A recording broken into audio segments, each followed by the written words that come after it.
Hello, guys, and welcome back to the 270 Podcast. I am your host, Ethan. I am joined with Neelix What it do? and Mitch. Hello.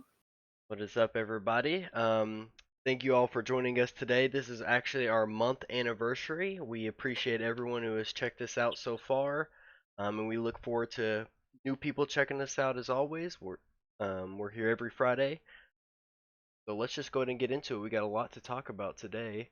Um, but we'll just go ahead and start it off with Mitch talking about some prices. What have you seen over the past week that has caught your eye? All right. Well, first we got Borlode Savage Dragon.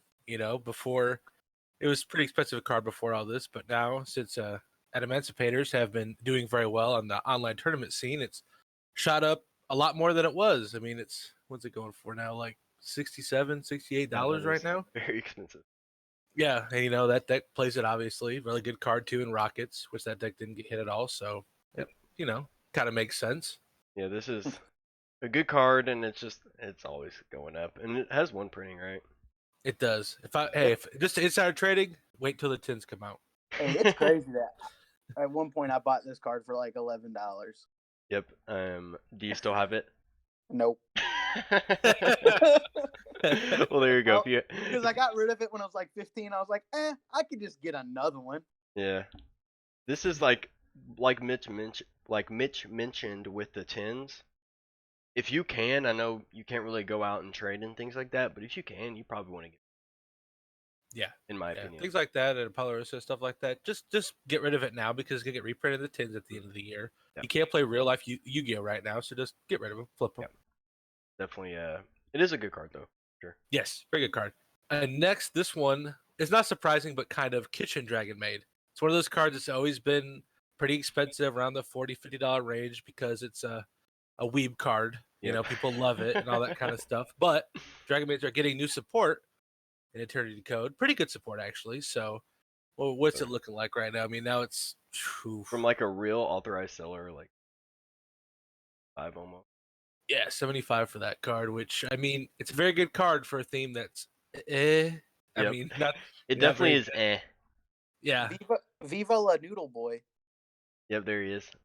Newly launched. It is funny, like you see these like people like just opening up their shop. They have to undercut a lot, which like when you include the shipping, it's not that bad. But at first glance, you see this as so much cheaper, so you're a lot more likely to click on this. But I always say try to go for the verified people. A lot of times when you order from people like this, if it's around a ban list, they'll quote unquote like lose it. So because they think the price is gonna go up. So yeah, who knows? You could pay like $1 extra, and you're the better chance of getting it. But yeah, this card shot up. I guess I don't know if I've really read the support like that, but the cards do look pretty decent. Like it's a pretty secret rare. I mean, yeah, it's just like a girl. Like it is. It is. I think it's overpriced for a deck that right now is like tier 3. Yeah, get ready for the new monster coming out that's a Starlight Rare in the next set. You're going to be really paying for that one if you're a collector of that theme. Yep, so... next one. This one is not... It's a little surprising, but Tour Guide from the Underworld Ultimate from Astral Pack 6. Now, of course, it's always going to be expensive, but it got bought out. It's went back down a little bit, but it's sitting at about $200 right now. So that's... Which it did go to 2, right? Mm-hmm, it is at 2. I wonder if people may be thinking it could come to 3, which it may. Like, it probably could. I could see it coming back, like, at some point. When Master Rule 5 back, it only got better, so... Dude, that's insane. Yeah, no, it got bought out last week. It's almost at $300, but people have started to come back and, on the market, so... I don't know if... I think Bo has, like, a few of these. Probably. I think he does. Yeah, I'm not sure. Pretty nice. Like, yeah. hey, we could sell our oversized cards for 77 cents. Hot commodity there. These don't say you can't use them in a duel, by the way. Like tokens do. Just by the way. Yeah, one of y'all please put that in a deck in a tournament in a big oversized sleeve into your regular size deck. Let's see how long that lasts before you get called a judge on. Next one is number 100 Numeron Dragon. I remember seeing this card in penny stocks, and now it's sitting at $20. Is the cheapest you can get right now. I got one of these like a month ago because I was. Yeah, Well, there you I'm go. not gonna say my deck on the air, but it's a secret spice. That's super cool. It's a good card. It's bad dot deck. Yeah. y'all wait. You know, it's a good card. Is that the card that like doubles its attack or something? Is that what it does? It just gets huge. It gets 1,000 for each rank. Oh, okay. On the field, so if you have like 2 rank 8s, this thing has, 16, 17,000, I think. Yeah. So I mean, it gets no TK card. Yeah, which I guess is because now Mestral 5, of course. I think that's why people are getting on the hype train with it. So, a lot easier to get it out. You don't have to worry about the. Yeah, and the last one is Infinitrack Anchor Drill. This card, and earlier this week it got bought out. It was cheapest one was like $75 to $80, and it's kind of crazy. I don't know. Right now it's Anchor Drill. Yeah, I mean right now it's sitting at. I mean, from a good seller, you're looking at $42 to $43. Oh shoot! It's just. I mean, like with this and the Dragon Maid though, it's like from one of those sets that you don't have a lot of quantity.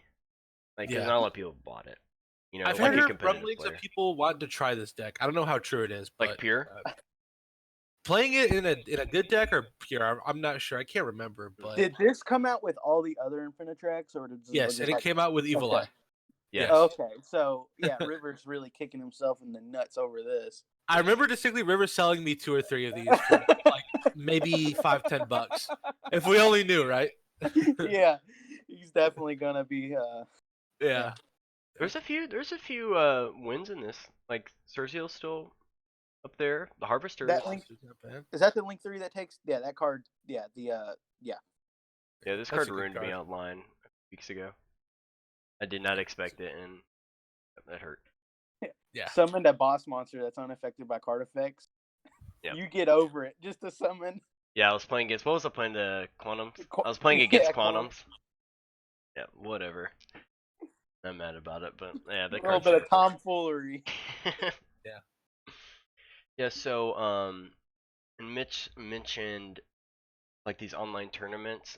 Recently, Luxury had one. It was like a dueling book tournament, I believe. And this is the only way to really judge the meta right now because there's no in-person tournament. So all these tournaments are on dueling book. And they had one with the newest format with Secret Slayers, with Adamantipator's and Eldritch. Were y'all surprised that the was the Rika Snowdrop? What is that theme called? The plants? Yeah. Are y'all surprised it's not here?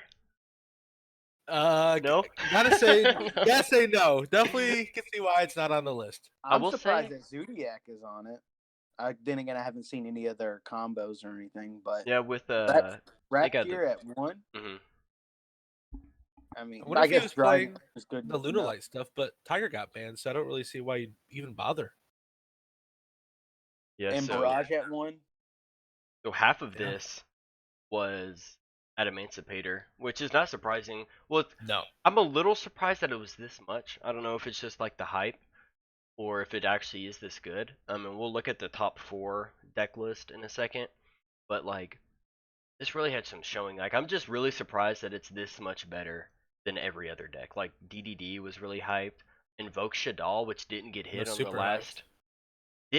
last list, and was debatably the best deck of last list, and it just got better. So it just kind of shows how much stronger these new themes are. And so with the Secret Slayer set, 2 of the 3 themes in that deck are like top 3 decks. So that's also no dinosaur. I'm surprised. I just now realized that. Wow, that is surprising. No Altergeist. I'm surprised to see Subterror, Salads, Rockets but Zodiac over Altergeist was a little surprising. Yeah. Yeah. So let's go ahead and see here. So first place was Cameron Neal. He played Eldritch Invoked. And I hadn't seen this deck before this tournament. And there was 5 of them. And then this one ended up winning, and here's the deck list. And I'll just we won't go over these. You could pause it if you want to see the deck list, or maybe try it out yourself. That's a lot of money right there. Yes, I mean, and we didn't talk about the Magician Soul prices, but they definitely went up again because of this. So 3 Magician What's Souls, that 3 of trap the card Golden in his Lord. side deck? Does anyone know? This is a pointer. You pay 2,000, look at their hand, and banish one till the next turn, something like that. I think this card's really bad. I don't know why people like that card so much. I never thought it was good. But that looks cool. Like a lot of synergy actually with Magician Souls. Yeah, because as far as the spell, they all get effects in the graveyard. Yeah, they banish themselves to continue to reoccur, and they keep advantage. That's probably what makes this deck really good. You know, a lot of trap decks without like demise. Yeah, you +4. Yeah, so it's really hard like once you get it, it's hard to keep going. But you have their continuous spell, which searches every turn. All their traps and spells banish to set another one. So this dodges like Ash or DD Crow, or not DD Crow, but Droll, because it sets them so you're not searching. There's a lot of good cards in this deck, and so I'm not surprised to see it at first. No, and the invoke stuff just makes sense because that's your only normal summon. The rest you can just special summon. And so the Golden Lord is a light, so this is just easy Macabre as well, and he can get himself back from grave. So you could there's a lot. This makes sense. I didn't think about it before, but seeing it, it does make sense. And then we won't go over these a lot, but the next 3 of the top 4 were all Adamantivators. There was this was the go go go list that a lot of people have been hyping up. It did play 3 Block Dragon. I'm kind of surprised that they all play 3. Yeah. Oh, this one played. I played 2. That is surprising. I think that's like a one-of in this deck, but I mean they top, so I guess they know something I don't. But this. Oh, one guy's playing Recover. Which one? I think the last one. I think that's Recover, isn't it? That monster? Okay. Yes. I don't know. I can't see it. I think that's Recover. I think they play it because of Okay, I can't see. The field spell, Mystic Mind. I think. I think it's out to Mystic Mind. Well, that's fair. And we talked about anti-magic arrows last week, and he cited it. So, guess he didn't want to get even lead. I'm not sure what else this hits, honestly. He did. I think all their extra decks is exactly the same. Makes sense. Yeah, it didn't change. Yeah, it's pretty standard though. Like you make all these. This one didn't play the fire. Did they? None of them play the fire one? No. Probably couldn't even pull it on an online tournament. Yeah, that card's very hard to pull. I guess they only played 4 synchros total. That's surprising. But yeah, there's the list. You can I'll give you a second, the viewer, to pause on each of these if you want to just try any of these decks out. Here's their names as well. So congratulations to them for topping this. We'll kind of switch it over a little bit here. There's been some League of Legends news. There was a video that was posted with their like 2020 plans of kind of what they're doing, you know, addressing some of the issues that people have had. We won't go over everything, but here's a few skin teasers that they showed. Here's Pulsefire Pantheon, I believe. Astronaut Bard. Look at those little moves. That is just a cool looking skin. No, I do like this skin a lot. It reminds me of My Hero Academia, actually. If you've seen it, the black hole superhero, the one that just opens up her finger and just sucks everything. Yes. Yeah. Okay, I see it. Oh yeah, that is. Yeah. This skin is. It's probably my favorite of the 3. I do like this skin a lot. I like the Pulsefire line. Pulsefire Pantheon, I think they could just put them in TFT. Probably did. Pulsefire is it Chronos? Yeah, Chrono. Yeah, the Chrono. Yeah. Yep, and then the last one is Full Party Talia, which I like this, like the wave. That's cool. I think this is all they showed. I'm not sure. I didn't watch the full video, so I don't know if they showed a little bit more. But there's those. Here, we won't go over everything they said, but I do want to briefly mention this because this was an issue a lot of people took with this latest Galaxies pass. So if you don't know, the passes are you get a pass for a set amount of RP, and then you play for tokens. Your end goal essentially is the 2,000 token mark, which gets you the prestige skin. when they first launched this pass, which is the Galaxy one, you could see here you almost had to play 3 games of Summoner Rift a day, every day of the pass to hit the 2,000 mark, which a lot of people had issue with, because they really did nerf. Like when you're coming back from the Mecha Kingdoms one, which you had to play less than 2 games a day, and then you go here. A lot of people had issues with this. Mitch, you had the pass. Did you notice like the tokens were just a lot slower? Yes, and the client was just constantly breaking all the time. Yeah, the client has been horrible. All of us 3 have played, like, in my match history, I have about 5 remakes out of the 10 or 20 games. Like, I've bugged out and just wouldn't let me reconnect to the game. Happened in Neelix as well. Their client having a lot of issues, and I believe it's probably related to the Valorant, their new game that came out, that they're really pushing. And I'm gonna get into something later, a little conspiracy theory. But they did fix this, and then we see the next pass. It's longer, get even more. You have to play about 2 games a day, which is nice. You're I think paying. That's fair. I think 2 a day is fair. It's no worse than Arcade and Battle Academia. Yeah, these are really bad. But when the thing is, though, you don't have like an expectation. So like when you go from 4 games and then you start doing these, yeah, like you feel it a lot more from 1.6 to 3.0 essentially. Like you feel that. And when you're already paying for it, you don't have to pay, and then you have to play 3-4 games a day, which could take a long time. Like almost, it could take up like 4 hours. Yeah, like with queue times, because our queue times have been crazy, and then you have to think about the client bugging, so then you're kicked out of a game and it won't let you rejoin. People dodging. Yeah, there's been a lot of issues, and I'm glad they addressed it a little bit, at least. So they showed off some more, and we won't play this video. But here's the OnePlus Phoenix skins, which is the team that won last year Worlds, right? Yeah. Okay. Yeah. So what's funny about the Mel fight? The reason why he got the skin was because the mid laner, his wife's favorite champion is Malphite, so that's who he wanted to be the champ for him. So what is this? Malphite, Thresh, Lee Sin, Gangplank, and Vayne. Yep. So this is weird though, because they just came out. 3 of these already have prestige skin. Like, and Malphite just got one. I don't know. It's just kind of weird. Like, you get the pass that we just talked about that you had to really grind for because these numbers, they really just nerfed it. And then they come out with this. I don't know. The skins look good. And the Vayne skin are good though. No, they look good. It's been a while since they've got a skin. They do look good, but 3 of them already have prestige skins. And if you have a prestige skin for a champ, well, Vayne has one too. Oh, that's true. So 4. And if everybody but Gangplank. If you have a prestige skin, I don't understand.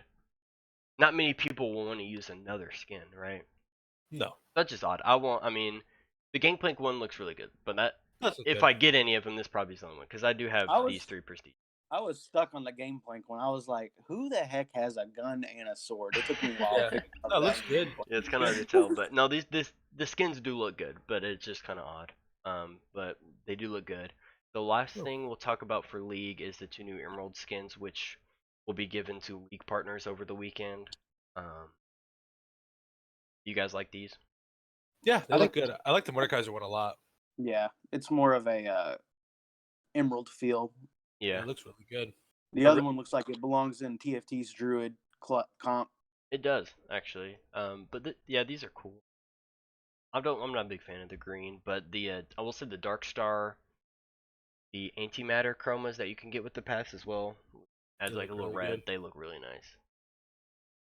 And then we'll go ahead and switch it up to some Legends of Runeterra news. There's been a lot of news over the past week. First up, we have the Vi reveal. So I'll just go over the champ cards, and we could kind of talk about it. And you can always pause the video if you want cards for yourself. So Vi, she's a 5-drop, 2/5 with Challenger and Tough. And while she's in play or in hand, she gains +1/+0 when you play another card. Maximum 8 +8 +0. So at her max, she could be a 5-drop, 10/5 with Tough and Challenger. So she's a hard card to kill. to level her up, she has to strike with one. So if I understand this correctly, if I'm reading it right, one attack has to be 10 more, right? Mm-hmm. So probably want to max her out, then drop her, and then she becomes a challenger toughness 10-6.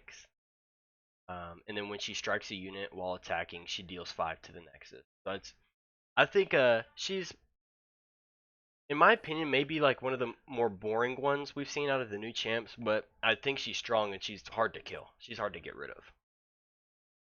Y'all like her? She's a God. I don't know. There's something about her. She's annoying. She's okay. I think she's not bad, but not. She's great. Annoying in every game mode that I've ever played. Yeah, she seems like one of those champs. If I played her, she wouldn't do anything. But when someone plays her against me, I won't be able to get over her. Somehow she'll be 20. She'll be a 2012 if I play against her. And I believe the Vault Breaker is her card. So if you have one in play and another one in hand, she turns into this. But it's a 3-drop burst. You give any ally +2/+0 this round, and then create a fleeting copy of itself, so you can, if you have the mana, continue to do it. So I think it's pretty cool. A lot of the cards that are coming out with her get extra effects when they're drawn. So it's pretty cool. But I do think she's kind of she doesn't bring a new keyword or anything. She's cool, but she's probably one of the more boring ones. The next one, which I know a lot of people were hyped about, was the Lee Sin reveal. He's a I hate recalling. He is a 6-drop 3/6. When you cast a spell, you give him Challenger for the round, and when you cast another spell, give him Barrier, which is pretty interesting. He could become a pretty powerful card pretty quick, with Challenger and Barrier. With casting any spell, so this could be in the attack phase. You do these bursts, and there's some bursts that we'll get into. And to level him up, you've cast 7 or more spells this game, and he doesn't have to see it. I think he thank goodness, because it would not make sense if he had to see it. But I think he's like one of the easiest champs to level up. Yes. You just have to play 7 spells. Yeah, look at all the spells he gets. Yeah, I mean, he gets just a bunch. Yeah. So when he's leveled up, he has the same Challenger and Barrier, but then he also Dragon Rages an enemy that he challenges. So when you're attacking, you force someone to block you, and then he Dragon Rages them, which is he hits them and the Nexus. Yeah. So, and if the person he hits happens to survive, they get recalled. This card on itself isn't good, but that attack is so good, I think. Yes. Like, that is. I know Neelix hates Will of Ionia. It's a lot of value. He hates Will of Ionia. They have the best cards. They have the best cards. Yeah, in a vacuum, Ionia definitely is the best faction. And especially with these cards. Like, with these revealed cards, I mean, this is just... I really think this is the best of the revealed things so far. This is the best champion. I think the only thing that will piece these up is Freljord. Maybe, but I mean, there's like all of his cards are just good. Yeah, and like, so the Sonic Wave, I believe, is his card. And all of his cards, they're cool because if you've played League, all of his abilities have 2 different effects. You use one ability and then you can do the second one. So I think his card is a 2-drop burst. You give an ally Challenger this round, and then it creates a fleeting resonating strike, which is the card below it. So you can give anyone Challenger at any time because it's a burst, and then you create a 1-drop burst that gives an ally +2. So this card in itself gives Lee Sin his max potential, gives him Challenger and Barrier, then you give someone else Challenger and +2. Yeah. There's just a lot going on here. There's a lot of advantage. There's so much advantage. Like you just get so much out of every card. Imagine having a Heimerdinger on field. Yes, like all these just make Heimerdingers super good. Or Ez. Yeah. The next card is a 2-drop retreat, and it's a fast. So you recall an ally to create a fleeting return. So recall, you just bounce them back to your hand, and then once you do that, you get a 1-drop burst that summons an ally that costs 3 or less. So you potentially just summon the same card back out. Yeah, you can summon any 3 or less cost at burst speed, which means when they're attacking, if you don't have anything on your bench, or you do, but you can, retreat and return, and then just set up another blocker. This card's super good too. All these cards are just so good. Yes. We'll talk about 2 more because I don't think Scales of the Dragon or Dragon's Protection's that good. But Concussive Palm is a fast spell, stuns an enemy, and then summons this Tail of the Dragon. So for a 4 cost, you stun and have a 3/2. So this is very similar to the Sentry card. He is a 3/2/3 cost. When he's summoned, you stun an enemy. I think this is better though, because it's fast. You can use this more reactive. So you're paying 1 more mana to do this at a lot quicker speed. If you think of the Yu-Gi-Oh term, spell speed 2. You think this is better? You guys think this is better than Sentry? Yes. I guess that does help out. Like if someone just goes straight in the battle phase, just go straight to battle. Yep. Because there is a 1 cost slow that stuns, and this is, I mean, if it's the first thing you do, you have the mana for it. Yeah. I think this is super good. I think this will be played in definitely Yasuo decks. But I think this card, Concussive Palm, will find itself in a lot of places. Yeah, it's kind of cool. You could use that stun, summon the Tails of the Dragon, then recall him back with like retreat or something, and then make another Concussive Palm. Yes, yeah. When he's recalled, he creates this card again. So they just keep getting himself back. Yeah, this super cool. I like all these cards. The last one we'll talk about is Claws of the Dragon. So she's a 2-drop 3/2, pretty basic, decent statted, but it summons itself from the hand if you've played 2 spells this round. Which is really easy. Yes. Like if you have, like with Lee Sin, if you have Lee Sin on board, you play 2 spells, he gets Challenger Barrier, and you summon this girl for free as well. And so, I don't know, there's a lot of good cards here. There's a lot of it. I feel like good. this is the first combo deck. Yeah, well, I think there's some combos with like Ezreal and Karma and things like that. But no, there's out of all the cards we've seen, like all the sets, this looks to be the strongest in a vacuum. 100%. And we'll let the professionals do the theory crafting and the deck building and do all that. But these cards are very good. We'll let them decide what deck I play 16 times in a row and ladder.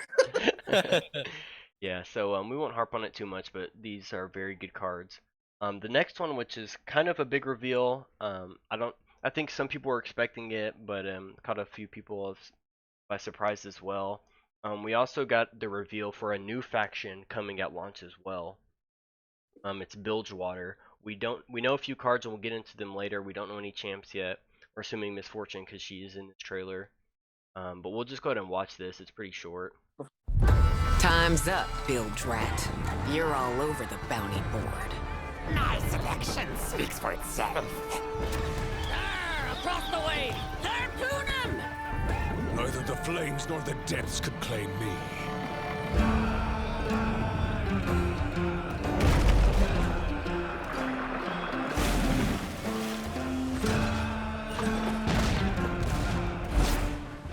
That's how we do things in Bilgewater.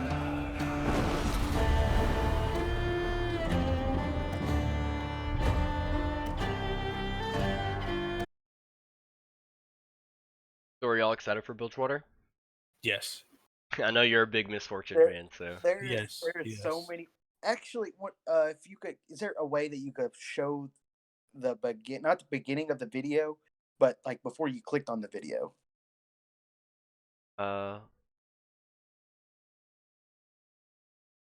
Yes. I don't know what her mom looks like, but that could be her mom behind her. Maybe. I'm not too familiar with her lore. Yeah, it was just Gangplank killed her mom. Okay, well there you go. Yeah, and that's why she's,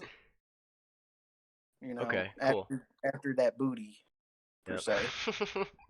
But, I could see her and Gangplank being the release champs because they're the There's a lot of champs from Bilgewater, but these are kind of the more known. Yeah, I'd love it to be Pike, but no, he'll probably be Pike. The chance that I would love but won't get is Alawi, Tom Kinch, Pike, and I forgot the other one I said. Shoot, I straight up forgot it. I know Fizz is in there. I know, well, that's the one I know that you didn't say. Nautilus, yep. I think Alawi would be annoying. I know she would just do, when she attacks, summon like 3 tentacles or something with her, kind of like Hecarim. Yeah, that'd be annoying. I think it'd be pretty cool for an ability if Pike, when he attacks, he yanks a minion unit out of your hand and silences them.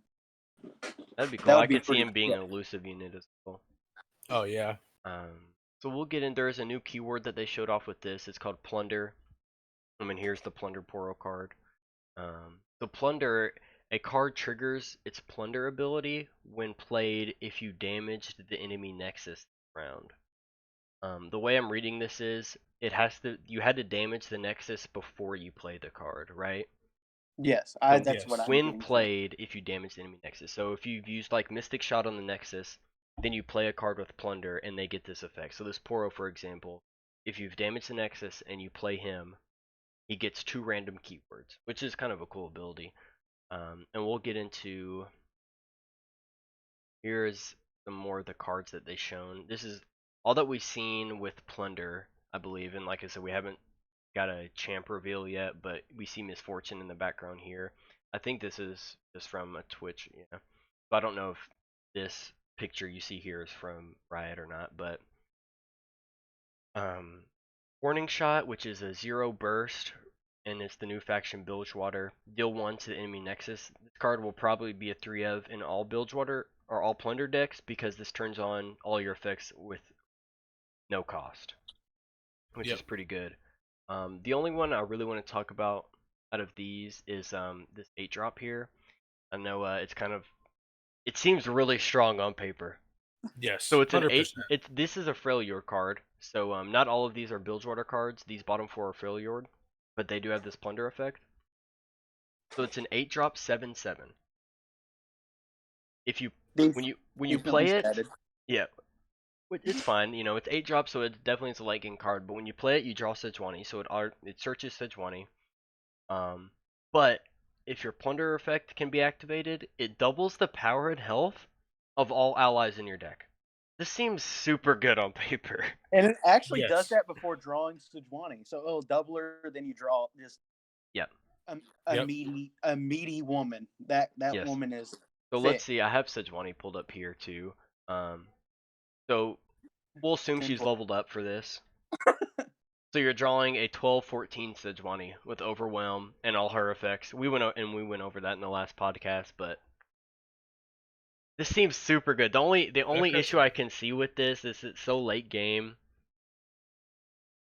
How many really allies are you trying to draw? And you're gonna draw them, but I mean, it just seems super powerful. Oh my god, Trinomir? Oh, it's gonna be a big boy. 18/18. 18/18 was overwhelmed. Yeah, I mean, see this thing. It's like one of those things. Like it may not come up often, but when it does, you're gonna be so upset. I mean, it seems super. It's like I said, it's another one of those things that seems really good on paper. Yeah, I don't know. I haven't played with it, so I don't know how good it's really gonna be. But it just seems super good.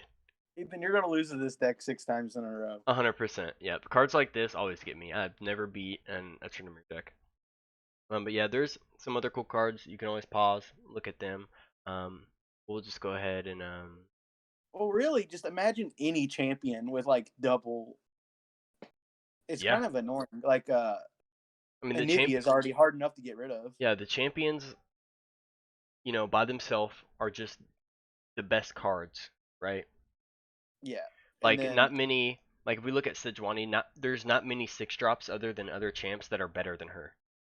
Like if you just think of a 6-drop unit, there's not another 6-drop unit that's probably better than her, right? So I mean, just any champ, just imagine them doubled. That just seems super good. I like this card a lot. Were there any other cards that you guys want to talk about? I know there's, and I was talking to a buddy earlier. This seems like a huge expansion, and I know it's officially being released, so it makes sense that it's a lot, but it's a lot of content.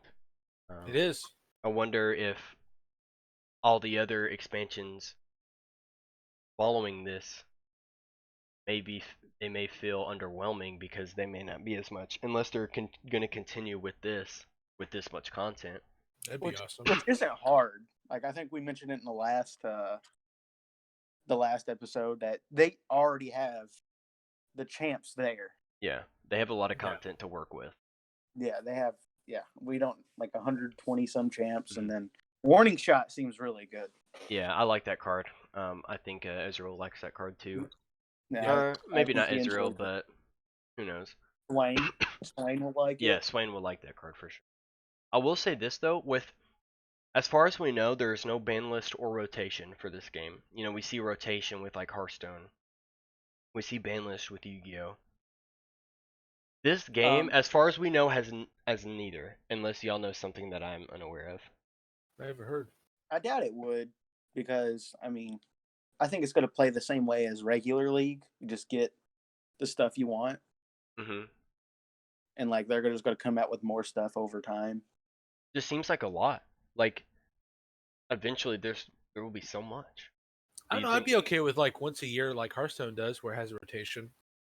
Yeah, I would be okay with the rotation. Makes sense. Yeah, I would be okay with like a rotation, but you keep the champs maybe, or just rework the champs because there's some champs that they have a lot of champs, so they could do a rotation, but they could just do buffs and nerfs, so like different decks become viable at different times.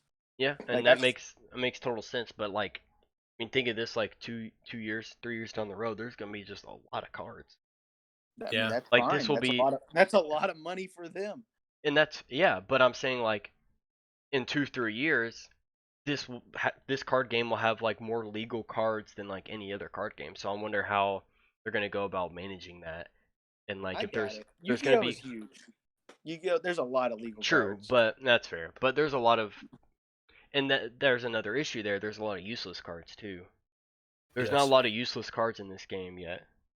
Like there's a few that are just really bad. Like that 5-drop, the 4/6 down there at the bottom of that Freljord card just seems, eh.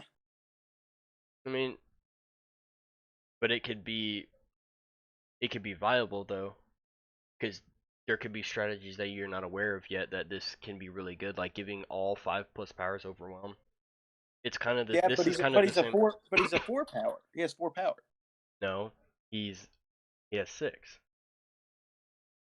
I'm looking at the one next so he transforms into this with Plunder. Yeah, but like if you just don't trigger a Plunder effect for like 3 turns, he's dead. If you top deck this card, I'm pissed. Sure. And that's what I'm saying. Like there's a lot of cards like that, but this card is more viable than like. I understand. Than a random Yu-Gi-Oh common, you know. That's what I'm saying. Zaza Zebra or whatever. Yeah, sure. Zany Zebra. Like this card's more viable than Zany Zebra is in Yu-Gi-Oh. So, and I will say Zany Zebra is a level 2 beast. Like it can do something.